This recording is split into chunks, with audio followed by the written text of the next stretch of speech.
नमस्कार, मैं श्री गोपाल नारायण। चलिए बुलेटिन शुरू करते हैं। सबसे पहले मुख्य समाचारों पर एक नज़र। होशंगाबाद में बाढ़ से हालात बिगड़े।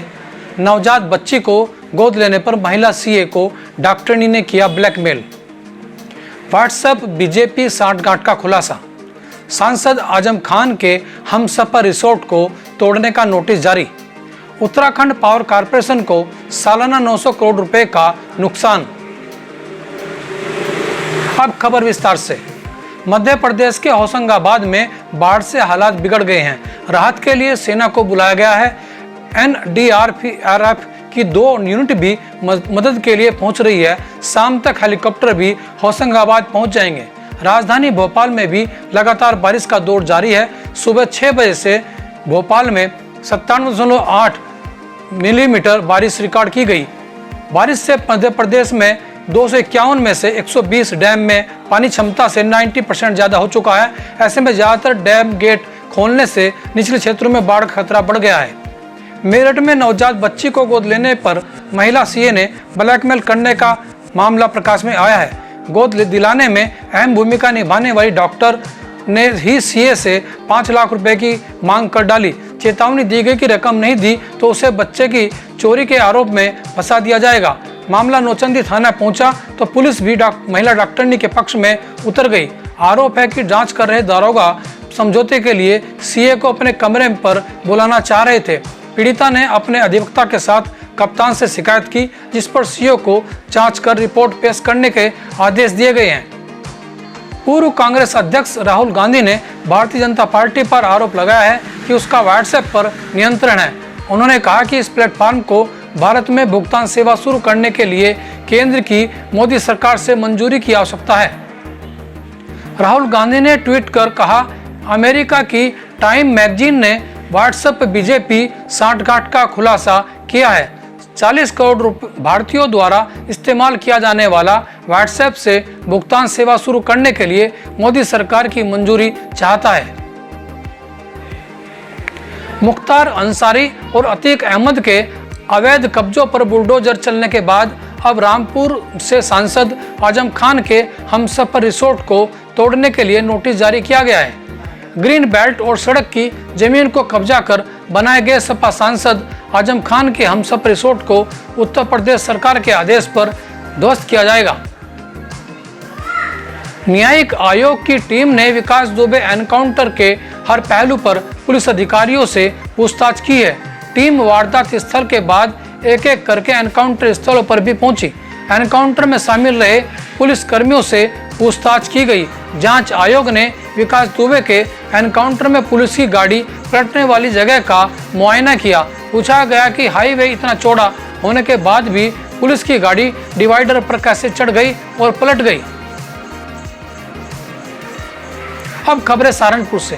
गंगोर रोड महाड़ी स्थल पर श्रद्धालुओं द्वारा पूजा अर्चना नहीं कर पाए जाने के कारण उन्हें मायूस होना पड़ा। केवल वे दूर से ही दर्शन कर पाए और महाड़ी को प्रणाम किया गया। प्रशासन द्वारा दी गई गाइडलाइन के अनुपालन में एक छड़ी पर 2 भक्त जन ही रहे और उन्होंने ही वहां पर पूजा अर्चना की और श्रद्धालुओं को भंडारा वितरित किया। बताओ क्या मामला।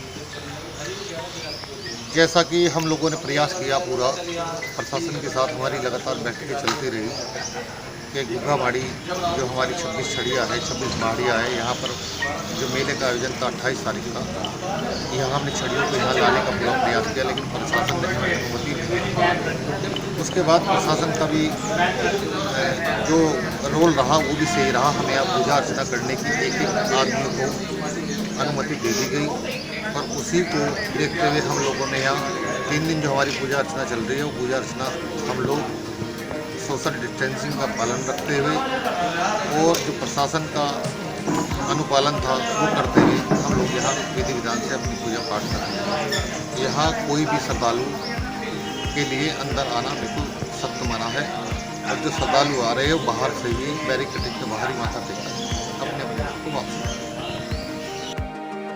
अखिल भारतीय पंचायत संगठन की बैठक में राष्ट्रीय अध्यक्ष नरेश यादव ने कहा कि उत्तर प्रदेश सरकार को ग्राम प्रधानों की समय अवधि बढ़ा देनी चाहिए।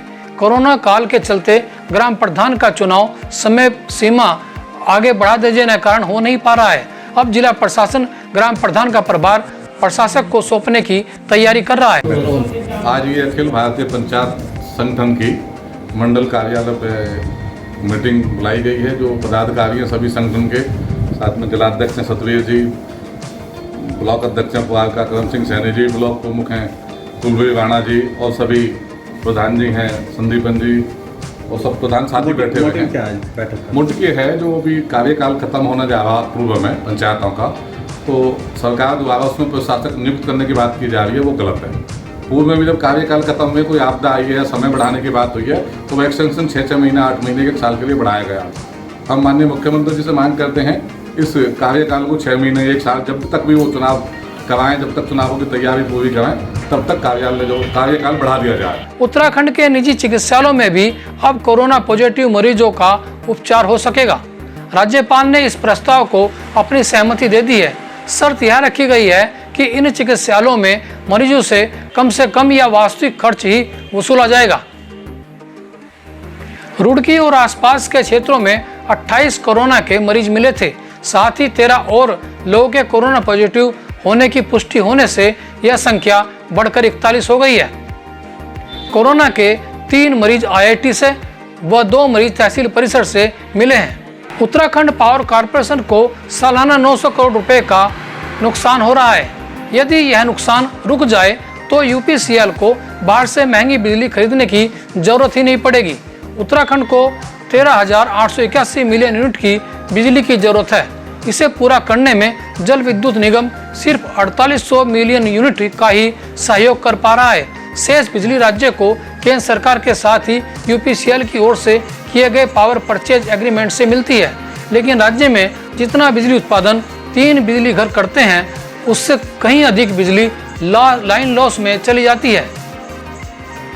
देवबंद कोतवाल अशोक सोलंकी के दिशा निर्देशन में आज देवबंद पुलिस को उस समय भारी सफलता मिली जब चोरी का सरिया बेचने के लिए सरिया गैंग गिरोह के 5 सदस्य मुजफ्फरनगर साइड में जा रहे थे।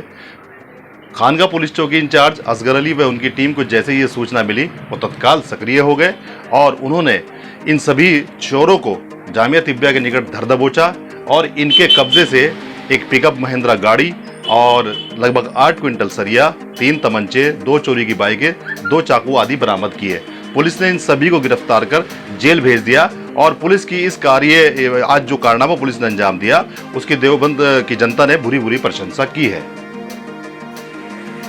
उत्तराखंड व उत्तर प्रदेश खबरों के लिए बने रहिए हमारे साथ। नमस्कार।